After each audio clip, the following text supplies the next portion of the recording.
Welcome to the Sports Cars and Collectibles Grading Podcast. It's super exciting. We're going to be able to dive into some grading here, and we got Mike and Daren here. Mike, we got some pretty exciting cards to look at. Yeah, we got some my private collection here that we're going to take a look at today. I know we had a little run through a few days ago to take a look at the cards ahead of time. So, this podcast, webcast, we'll just kind of delve into these cards and, where we're going to send them for grading. Absolutely. And one of the things we wanted to do with this show is we wanted to make sure we took a few moments to kind of give you guys an idea what different things to look for and why we would recommend going, to one grading company versus the other. There's different reasons, there's different price points. So, one of the things that we want to make sure we do is go through some of the nitty gritty and make sure that we fully understand even a card that looks really, really, really good that could possibly be a BGS 9.5. There's a reason we might still send it to PSA expecting the 9. I mean, and those are the kinds of things that we wanted to do with this show. So, without further ado, I think we should just dive right in. And one of the things that I want you guys to notice is Mike's wearing gloves, so am I. We're not wearing gloves because we have cooties or anything like that. We're right. We're wearing gloves because, quite frankly, when you're dealing with cards, fingerprints. That's one of the worst things you can put onto your cards, whether it's a prism card, a base card, a paper card. I know that seems incredibly simple, but believe it or not, we've seen a number of times where the surface grade is lowered on a BGS or surface grade is lowered on a PSA card because, quite frankly, someone forgot and left a fingerprint on there. In fact, one of the things that we're going to be doing is we're going to be showing the cards on a microfiber cloth as sort of the foundation for that. And quite frankly, it's also the easiest way to remove fingerprints, besides, of course, wearing gloves to make sure every time you touch it, you're not leaving one behind.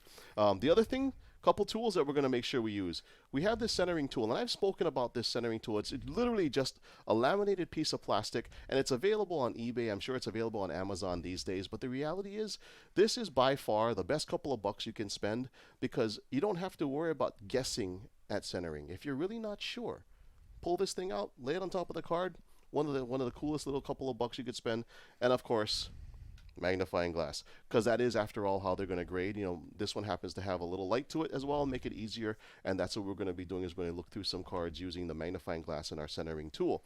That being said, we're not going to be looking through dollar cards today, Mike. I think we're just going to dive right in and look at some pretty high-end stuff. And, we have a guy here who was a quarterback in a Super Bowl. Yeah, very appropriate, very trendy right now, obviously, from the big run in the playoffs and late in the season, making his stance as a premier quarterback. So, I got in early on him, as you know, after the ACL injury last year, made sure that training camp went well, the regular season went well, saw, okay, he's back, and went full in. And obviously from this collection, you'll see that I did go full in. Well, you definitely did. One of the things I want to do is I want to show everybody, the basics of a card. I mean, we have a few things that we're looking at here. First and foremost, this particular Joe Burrow from National Treasures. It is a rookie. It is an autograph. It's an on-card autograph, and there is a difference in terms of value from your on-card and sticker autographs, but there's also a difference in terms of quality of autograph. And sometimes, as you're going to see with some of these other cards, the most subtle thing on the sticker is the reason why we can't send it to BGS, unfortunately. So in taking a look at a card like this, one of the easiest things to do is to leave it in the case, lay your centering tool right over it, and take a look to see where all the lines, line up. And one of the things that you can do, of course, is as you're looking at it, you can kind of compare. Okay, am I actually in a position where this is very well centered? What am I looking at? And I know it's a little difficult to see from the camera angle, but when you're looking at a tool like this, and you're looking at it for both the front and the back, and yes, you do have to consider the back. There are different things that you can look at to see whether or not it's centered. With National Treasures, this particular card, it's actually fairly easy because lo and behold, you have these nice little orange lines on it. You also have a distinct space above the National Treasures logo and a distinct space below the words. So a card like this, using a centering tool like this, it is very easy to go ahead and see how the centering lines up. Now, one of the things that you may have noticed, we did write some notes on the back of this card. Now, when you're looking at a card like this, one of the first things you need to look at is you need to look at the autograph. As we were picking through some of the Joe Burrows, this autograph is actually pretty good. So that makes it automatically an instant candidate for potentially a BGS grade. Why? Because there's a chance you get a black label. There's a chance you get a BGS 10. And there is a slight premium these days for a true Gem 9.5 versus a PSA 9. Now, in going through a card like this, and this is one of the first cards we've selected because it is a very pretty patch. It's a very, very, very well-known player, and it's a heck of a card. Let's face it, raw value alone, it's a heck of a card. But if you take a close look, and we didn't even have to get too far with this, if you take a close look at how some of the corners are right on the bottom there, the orange color shows a little bit of white on both. That white alone, because it's on multiple corners, along with the fact that when we laid the centering tool on top, it wasn't quite perfectly centered. And you can actually see some real obvious things when you look at the difference between the orange sides.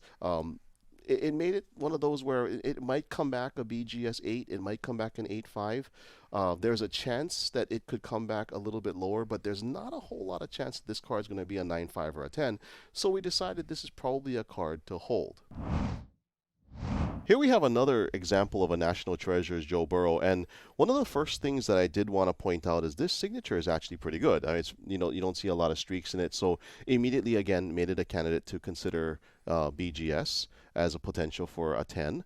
Now, as we looked at it, the centering was a little bit off, and again, using the good old grading tool here, you can actually kind of get a pretty good gauge of what the centering would be like. You can see that, it's pretty good. It's not great, but it's probably not dead centered, so we're probably not going to get a BGS 10 or a black label. But that also then brought up the question of potentially getting a PSA 8 or 9 too, depending on the centering.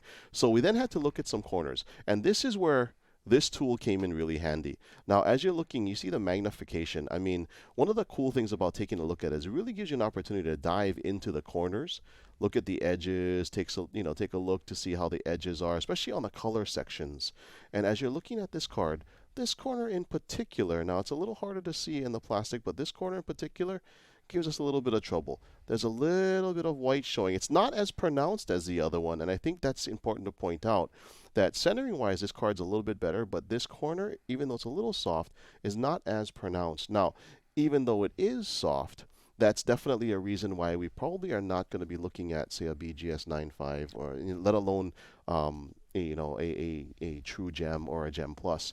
Having said that, given the quality of the auto, and if you look really closely at the patch, it's a beautiful patch. I think this is definitely a candidate for a BGS. I think there's a chance that even with a 9 corner that you could squeeze out maybe a min-gen 9.5. So that's definitely something we're going to go with on this one is BGS. Yeah. Now, as we're looking through some other National Treasures cards, one of the things I want you to notice within all of his National Treasures is he definitely makes it a point to look for pretty patches. And as you can tell by the numbering on these, there's 99 to choose from, and some of them are better than others. The reality is, the more color you have on the patch, the more it's going to be worth anyway. So even if you had 2 exact same grades, 3-color patch versus 1-color patch, 4-color patch versus even a 3-color patch, there's a different types of patches that you can look for. That's going to also affect your value, not just the grade. But if we trade these out and we take a look at this card, very interesting in terms of, again, National Treasures was incredibly consistent in that their centering wasn't bad, but there's not a whole lot of perfectly centered Joe Burrow cards out there. The other thing that is very interesting, and this is something that we talked about when we looked through these cards a little on the earlier side, when you look through these corners, it seems to be the same corner that seems to have some trouble. Now, I don't know if it was in the boxing process. I don't know if it was in the production process, but it seems to be the same corner. So one of the interesting things about these Joe Burrow National Treasures cards is that, if you're out there looking for them, not only can you look for some obviously really nice 3-color patches, take a look at that lower left-hand corner, because that corner is going to tell you an awful lot about where you're going to be condition-wise on the card. Now, again, with a pretty nice auto, no streaks on the card. Really only one corner to really struggle with. I think overall centering, we're probably looking at about a 9 or a 9.5 on the centering, but that one corner does give us a little bit of concern. Having said that, we still would like to go to BGS on this one because we definitely want to get that nice 10 auto grade, and that's an automatic with BGS. Those of you that don't know, BGS will not grade a card that has an auto without grading the auto. And that's important to understand because PSA has the option to not grade the auto. So those are different kinds of reasons why we may go a different direction. Here we have a 2020 Select, and interesting thing, we just got through talking about the multiple color patches on the National Treasures cards. a lot of the select ones were actually single color. There were a few that had a couple of extra colors, but a lot of them were single color. It does seem like Panini did save some of their better patches for their higher end products, which kudos to them because that's where you would want it. But taking a look at this card, there's a couple interesting things. We're going to actually take this card out. This is the perfect time for us to use our gloves. Now, even though I'm still holding the plastic, one of the things I want you guys to take a good look at, take a look at that autograph. Now, that autograph is a little interesting. Now, we had taken a look at it, and there were a few things that we were a little concerned about, but I think, given that as a sticker autograph, it is completely on the sticker, and you don't see really streaks in that autograph as you look at it different angles. You don't really see streaks. So that gives us the best opportunity for the best 10 grade on that BGS. Now, we take a look at this card, and we look for, again, centering. We also look at the corners. As you're looking at this card, in general, the overall centering is pretty good. And if you were to line it up, you can take a look and see that the overall centering is pretty good. Now, how can I tell? One of the, some of the giveaways are the space above and the space below these print lines, these print areas. It's actually one of the easiest ways to tell. Another way is you look on the side of the rookie symbol and below the rookie symbol, and you see how those spaces compare. And you can see it does kind of corner out pretty well. It's a pretty well-centered card. Now, the only thing that I am a little concerned about, but it definitely is something that we need to consider as well when we're looking at trying to grade this. There's a little air bubble inside the sticker. Now, I found that in some grading situations, that little air bubble, which is a little difficult to see on the camera, but at certain angles you can kind of see it. I found a few grading organizations that have actually drilled people for a lower surface grade because someone put an air bubble in the sticker. Now, I've also seen lower surface grades because someone put a fingerprint in the sticker, and there's not a whole lot you can do about that when someone does that. Now, having said that, given the quality of the autograph, and again, very well centered, even with that air bubble, with the chance of it being a 9 surface, the rest of the card has very nice surface. There's no print lines, there's no streaks, there's no bubbles. Select, especially the shiny Select, notorious for random bubbles in random places. And a lot of them are in these weird lines here. And if you look close enough, you sometimes see these goofy little air bubbles in there. And I don't know how that print even works because I can't imagine where that air bubble would come from. But this card doesn't have any of that. So this is one of those cards that when you're looking at considering the grade, you also have to look from a shining standpoint inside all of those lines. Do you see any bubbles? And the answer is no. It's a very nicely printed card. You don't see any funky dimples or anything too. This is definitely a candidate for BGS with a nice autograph. And one of those cards where if you are able to get a nice grade on that autograph, there's a chance that a card like this could actually come back a 9.5, maybe even luck willing, a BGS 10. But one thing's for sure, one of the things that you absolutely had to look at was you had to look at the autograph to make sure that there was enough, no edges on that where you're going to be slipping off the sticker, and that definitely would lower the grade of your autograph. Unfortunately, you could have a BGS 10 card, but if you have a 9 autograph, you might as well have a BGS 9 or PSA 9 or VHS 8.5 in some cases, depending on the individual. Now, I do want to point that out because with a similar card here, one of the interesting things about this card, and this card's really shiny, so we're going to go ahead and take it out. But this card, speaking of sticker autographs, if you take a close look here, you see how the bottom of that sticker autograph, I know it's really hard to tell with all the shinies, and there's a lot of people out there going, ooh, look at all the shiny. With not only the bottom, but also the top with the J, there are some concerning things about this autograph. Now, one of the things that BGS is notorious for is if there's any part of the autograph that goes off the sticker, it doesn't matter who the person is. If it goes off the sticker, it's a 9 to start, and then it works down from there. So that's definitely a little bit of a concern when it touches the edge. Now, how does it center out? The centering on this card is actually pretty good. But the main concern for me would be the autograph potentially slightly touching the edge of the bottom. You can kind of see it better from that angle. And the J itself at the very top touching the top of the sticker, those are definitely some concerns. Now, when you look at the rest of the card, same thing. Because it's select, you need to look for those goofy air bubbles inside all of these printed lines, because for some reason, Panini can't seem to print anything with a line that doesn't have an air bubble. But this one has no air bubbles. This definitely is a nice candidate, probably the ideal candidate for PSA because, again, with PSA, you can actually select no auto grade. Now, what they'll do is they'll authenticate the autograph, so at least you know that the autograph is authentic, but they're not going to grade it. And this is one of those cases where you probably don't want the auto graded.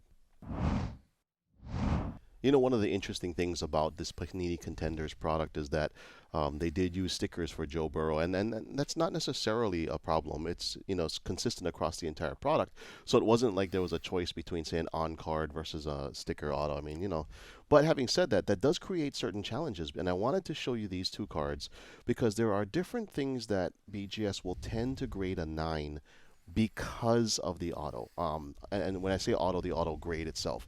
One of the things I want to show you real quick is if you take a look, see within the J, there's definitely a space there. That already is one of the bigger problems with this autograph. It's just one of those things when there's spaces, when there's streaks. I don't know if you can really tell because I don't know how close I can get in, but there's also a bubble inside the O in Joe. So unfortunately, that does create a little bit of a challenge because the rest of the autograph is on the sticker, and the card itself actually otherwise has the potential to be a solid BGS 9.5. But because of the autograph, if this was a BGS 9.5 with an auto 9, that does create a little bit of a value problem. So I think we're better off sending this one to PSA. Probably expecting a PSA 9. We do have to take a little closer look at the surface to make sure because these particular cards are, again, same thing, notorious for having random little bubbles and streaks on them. But one of the first things with the auto we need to look at is, you know, whether or not the autograph even has a chance to go to BGS. Now, what's interesting about this one, if you look real close at the bottom of the autograph, you know, those two little sections right there at the bottom of the J and the bottom of the Y, they go off the sticker. And one of the things I talked about earlier, if it's off the sticker, you start at a 9. Now, the rest of the cards for both of these are actually pretty nice cards. If you look at the overall centering, they're actually pretty good. Using the centering tool, we were able to determine that it's probably a solid 9 to 9.5 on the centering. Unfortunately, again, given the autos, we have no choice but to look at PSA as the primary grading for these two. And there is a high likelihood we're looking at PSA 9s for both. There's a chance that BGS might let this autograph go, but it's probably not worth the cost to send it to them knowing that there's a space in the J, there's a dot in the O. It's probably better to just go PSA, unfortunately, for both of these. I say unfortunately because, let's be real here, PSA 9s would be nice too. It would be nice if they were PSA 10s, but PSA 9s would be nice as well. Yeah. Now, one of the more interesting things is as you're kind of breaking this down and going through it, there's a number of different reasons you could actually see autograph problems. I'm going to place this right on top. This is a slightly different autograph. Obviously, it's a very short print. But again, similar things. If you take a close look, the autograph itself with that nice silver paint unfortunately does go off in the exact same spot. So even though this is one of the short prints, and even though this is definitely one where ideally we'd love to get a BGS 10 or something like that, this is definitely a PSA candidate. Now, unfortunately, same thing, even though the centering is very nice, this is a solid, in my opinion, it's a solid 9 and has a very good chance at maybe even a PSA 10.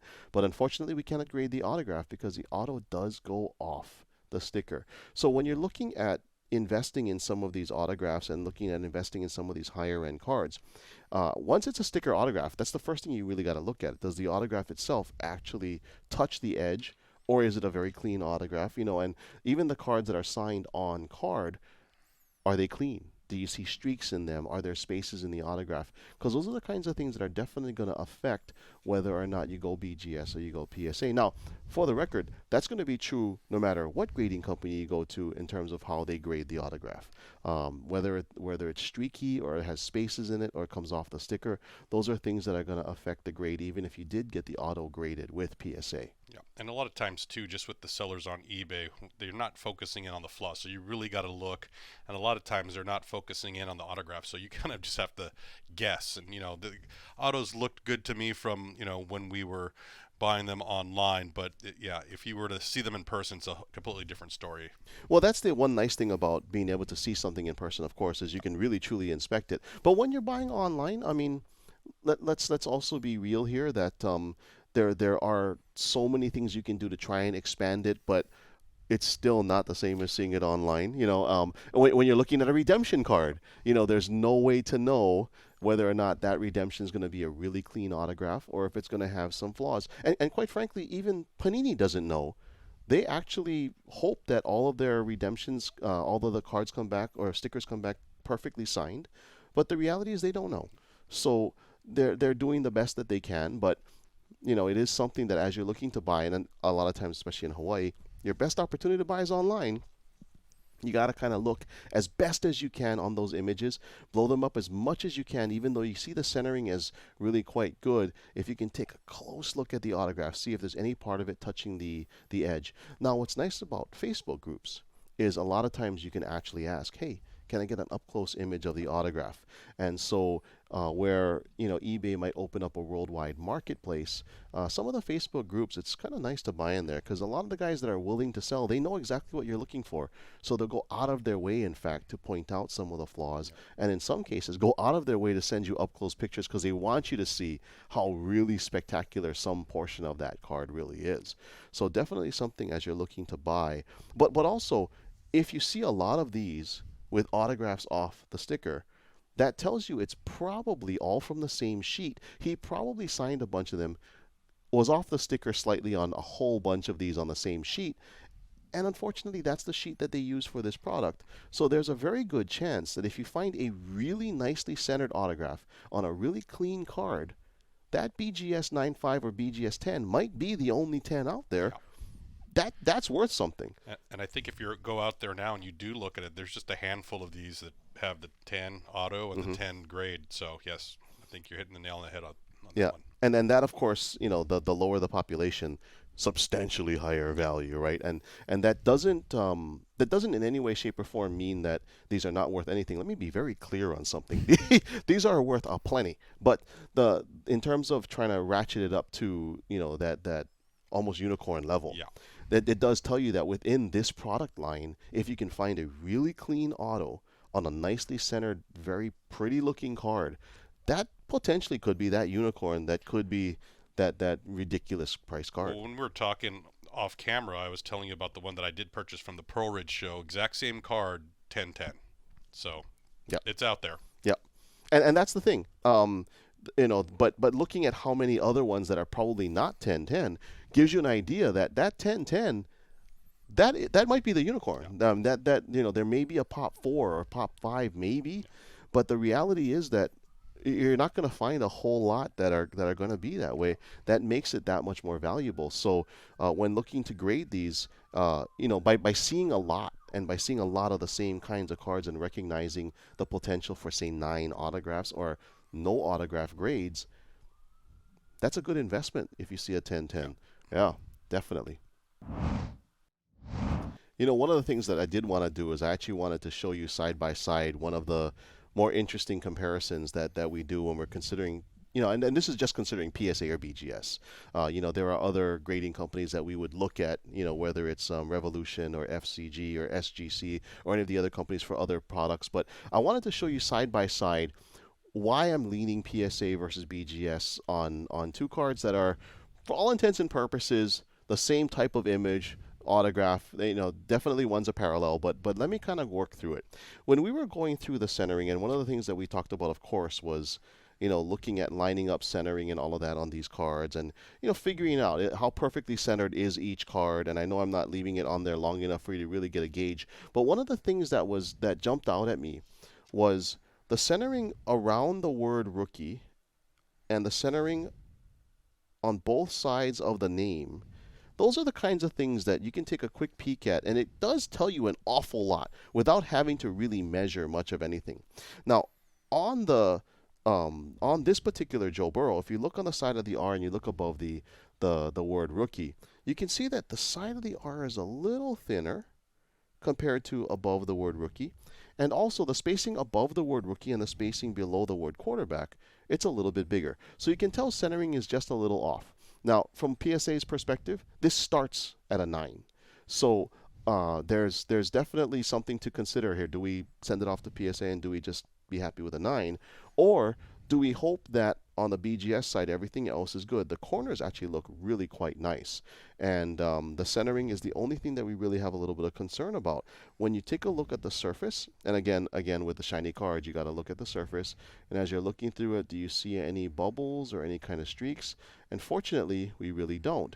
So that definitely gives us the opportunity to potentially have that 9, 5, or 10 surface as well. So that's definitely a card that, because of centering, we're probably going to want to look at BGS. See if we can squeeze out that 9-5 on the centering and get a min gem or a true gem. If we can get 9-5, a true gem 9-5, and the auto looks clean. It's definitely not touching the edge of the stickers. It has a very nice smooth stroke to it. There's not really any kind of major streaks or anything like that. So we'll take a closer look, but definitely from a side-by-side comparison, that's the kind of card that we'd likely send to BGS, hope for a true gem 9-5. Be satisfied with a min gem? True gem would be nice. However, on this side, the centering is a lot cleaner. If you look on, again, at the side of the R and above the R, you look above the word rookie and below it the word quarterback. Left-right centering, a hair off, but well within specs for what PSA would consider a 10. Now, because the centering is a little bit better on this one, this is definitely one of those where you probably want to go PSA and have a good shot. This is one of those, it's a slam dunk at a 9, no ifs, ands, or buts, but there's a really good chance this sucker comes back a 10. And if you can get this guy to come back a 10, that's worth it. So, right, absolutely. Now, this is one, though, and PSA does grade autos. If you take a look, the autograph is pretty clean, doesn't touch the edge of the stickers as well. This is definitely one that, we'll take a closer look again to make sure all the corners are clean. But again, we didn't see any bubbles. We didn't see any of that. We do have to pop it out of the case and take a closer look. But might be one of those where we have an opportunity to get a PSA 10-10. And that's a situation where you would try and get the PSA 10 and get the PSA 10 on the auto as well. But I wanted to show it to you side by side so you can see with two cards how just a slight little bit of centering difference might actually be the reason why you send one card to PSA, one card to BGS. And, again, it's strategizing the best investment for your money. And Daren, let me just ask you, when would a card be a candidate to try to get that BGS 10? What are you looking for, and what's the telltale signs? One of the things that jumps out at you right away is that perfect centering. And again, with that centering tool, you can really tell if that card is perfectly centered. That already is step one. And quite frankly, they just don't make them perfectly centered these days. So a lot of times with a slightly off, you're looking at starting on a 9-5 for the centering. So everything else has to be perfect, otherwise it's not going to get you a 10. So if it's slightly off on the centering, the corners have to be just beautiful. The surface, absolutely nothing wrong. Looking at every single little thing. Are there any bubbles in any of the print? Again, I talked about with these shiny cards, looking at little potential bubbles inside these little lines that they have.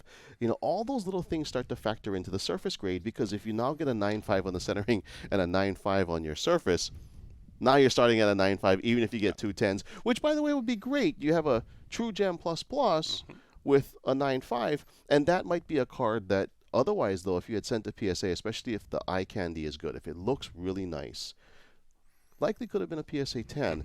That's the perfect candidate for a PSA 10, because a True Gem plus you're better off at a PSA 10. One of the other things that is a dead giveaway would, again, coming back to the autograph, right?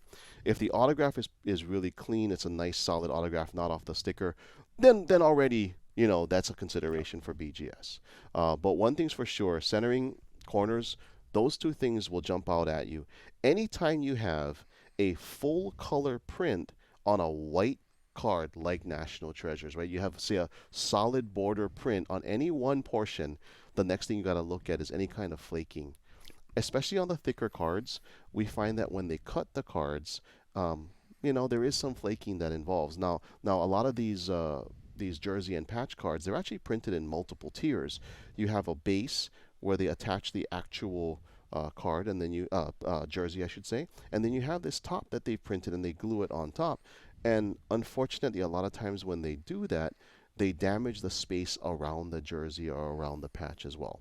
So as far as targeting a BGS 10, it's really hard. If you have a really, really, really well centered, again, using that centering tool, a perfectly 10 centered card, and the corners using the magnifying glass are absolutely choice, from that point, now the BGS 10 is a possibility, Yeah. and then of course you start looking at subtle things like are any bubbles in the surface or any edge prints. Well, I've never gotten one, and my PSA 10s are few and far between when I haven't actually dug into the cards and looked. So, Well, I can tell you that I've been one of the fortunate ones. So I've actually, gotten a black label. I've gotten quite a few BGS 10s as well. But it's not, it's an imperfect science because there are quite a few where I said this is a prime candidate for a BGS 10, and I get back, all min gems. They're not even all 9.5 across the board. I'm going, wait a minute. I looked at them. What happened? And it's truly just somebody's opinion. And there are absolutely documented cases where you take the exact same card and send it back and you get two different grades. It's just one of those things. But I can tell you that on a card that looks almost perfect, then I actually lean towards PSA because I like the PSA 10. On a card that looks absolutely spotless, where, like I said, everything from the centering to the corners to the edges to the autograph, everything looks just perfect, I will absolutely take this microfiber cloth. I'll make sure there's a nice wipe down so there's no fingerprints. I'll have my gloves on. I'll even wipe down the back and make sure that there's no fingerprints on the back. And I will take my chances with BGS, hoping for that BGS 10. But it is very much that card has to look just stunning for me to consider going BGS to try to get the BGS 10 or the black label. More times than not, what you're going to find is a better chance of taking a BGS True Gem 9.5 and trying to have them review it to see if there's, or even a True Gem Plus, and see if there's a chance it can be upgraded to a 10. That's really the reality. Except for that, I just, there's not really a way to do it from Hawaii. Yep. Now, I qualify that by saying from Hawaii because if you go to the national shows, Beckett does have this thing called raw card review, and RCRs are a way that you can actually take a bunch of cards that you think look amazing and get a quick review. Very inexpensive for that service. And of course, they'll tell you, does it look like a 9.5? Does it look like a 10?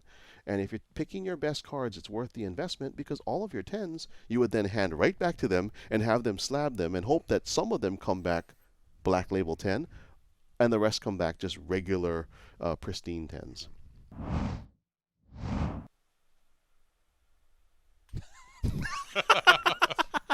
Too much fun here. Too much fun. I'm messing around with Lefty over there running the video camera. But I do want to actually show you a quick review of these three cards. Now, these are cards that we have not seen before. Nope. Well, Mike's seen them, but this is the first time I'm taking a look at them. But what I want to do is I want to give you an idea how I do a really quick cursory review. Now, with every single one of these cards, because they're the exact same card, it's actually pretty easy to compare overall centering. Now, that's unusually convenient because usually you don't have three high-end cards like this in your hands at the same time. But centering right away, it's pretty easy to gauge because on these cards, not only does the back have a centering you can tell, but also because of the way the card is printed, you can get a pretty good idea how the left-right centering and top-bottom centering is on all these cards. What's interesting about these cards is it seems like, in general, most of these cards have a top-bottom, well, when you look at it this way, a top-bottom centering issue. If you notice the top being substantially thicker than the bottom. Now, this is not just the only one. Every single one of them seems to have the same issue. Now, what's interesting about that is that tells you that however they were cutting this with whatever die they were using or whatever machine they were using to cut it, they didn't bother to center it, which is unfortunately a little bit disappointing because you'd consider a higher end card something that they would spend a little bit more time on. $6,000 a box. You would think that maybe they should check the centering a little bit on the guy who was the #1 overall pick. Yeah. Now, I'm no quality control guy over at Panini, but I can tell you that that's something that would concern me if the #1 overall pick on card auto that we're printing and we're sending to him to sign came out a little off-centered. And especially when they all came out a little off-centered. Now, it is interesting because the best centered of the three is this one. You can tell it's a little bit better top to bottom than the others. Actually, the worst one is probably this one, top to bottom. You can see it's a very big difference. What also is interesting about all three of these cards is that there was a left-right centering issue again with the cut, but the first one that we did take a look at here, this first one, has a little bit better left-right centering. So in addition to it being a little bit better top-bottom centering, it has a little bit better left-right centering than all of the other cards that we have here. One of this one in particular, you can see this end over here substantially thicker than this end. So right from the jump, the centering raises a couple of questions. So already we're looking at, okay, do we look at a PSA 9? Do we hope for a BGS 9.5? If the centering is the only issue, then potentially a BGS 9.5 wouldn't be such a bad thing, better than a PSA 9. So if we're looking at this first card in particular, and we take a look at the autograph, the first thing that's good, not a sticker. So we don't have to worry about whether or not it's off the sticker. The other thing that's really good is if you look at the autograph itself, there's not a lot of streaks in it, so there's definitely a candidate to go BGS. As we take a closer look at the corners, it seems like in general, the lower left-hand corner, again, maybe there's something wrong with the machine. Maybe every single thing they cut that's National Treasures has a lower left-hand corner issue. I'm not really sure. The blade. Right. So someone sharpened all three others except for that one, but for some reason, it seems like the lower left-hand corner seems to be a little bit of a concern, and strangely enough, I know it's going to be a little difficult to see this way, but I'm going to show it to you. It does seem like all three of them have a similar lower left-hand corner problem. Now, it is lower left-hand corner as I hold them horizontally versus, this way, but the reality is that it is the same corner. So that does raise the question of, again, are there actually any 10s out there? And if there are, potentially, there's a very low population of them. I know there are none.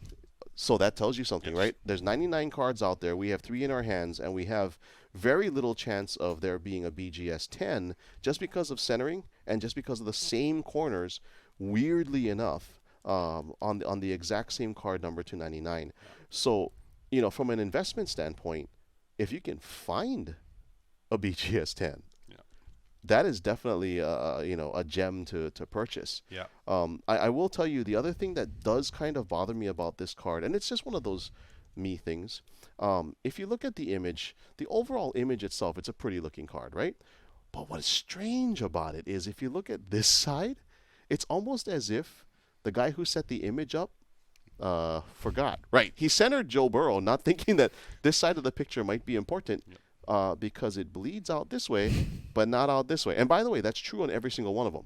So it's not like this is, only this card, which might make it a special error. No. Every single card's like that. So whatever image they chose to use, the guy who centered Joe Burrow didn't bother to consider this side of the card, which is very interesting. So all of these are likely candidates looking at cursory review of the autographs being, in general, decent.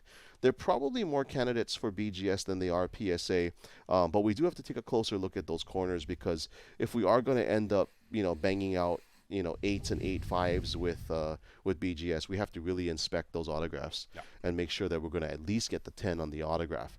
But I wanted to give you guys that kind of a quick review because as you can tell, in a couple of seconds, you have a pretty good idea sort of some different ways you can look at cards. And that's the whole point of this show. We're going to go over a lot more cards. We have literally hundreds of thousands of dollars more cards to go through. And we want to encourage you guys to, by all means, shoot us a message, give us some images of some stuff you want us to take a look at, maybe even some questions. By all means, let us know. Hopefully we can continue to answer these questions live. And of course, when we get these grades back, bust them open and see how we did. Absolutely. And, give you an idea as we refine the process here, get better and better so that we can share more and more details about how to do PSA and BGS grading, and maybe even start to incorporate, like I said, SGC, Revolution, FCG, different possible grading companies and different ways that we might be able to benefit from capitalizing on all of them, because every single grading company does have something to offer, and it's just a matter of lining up your cards to get the best bang for your buck. So I wanted to thank you all for joining us. I'm Daren. Michael. So we are hopefully going to be joining you guys weekly. We'll see how if we can make this happen weekly. I've for got enough this. cards. Oh, I'm sure you do. It's just I wonder if PSA will be happy or BGS will be happy with the amount of cards that we're going to be sending in. But hopefully you can join us weekly for this, and we look forward to sharing more of this collection with you and seeing how we do with the grades. So with that. All right.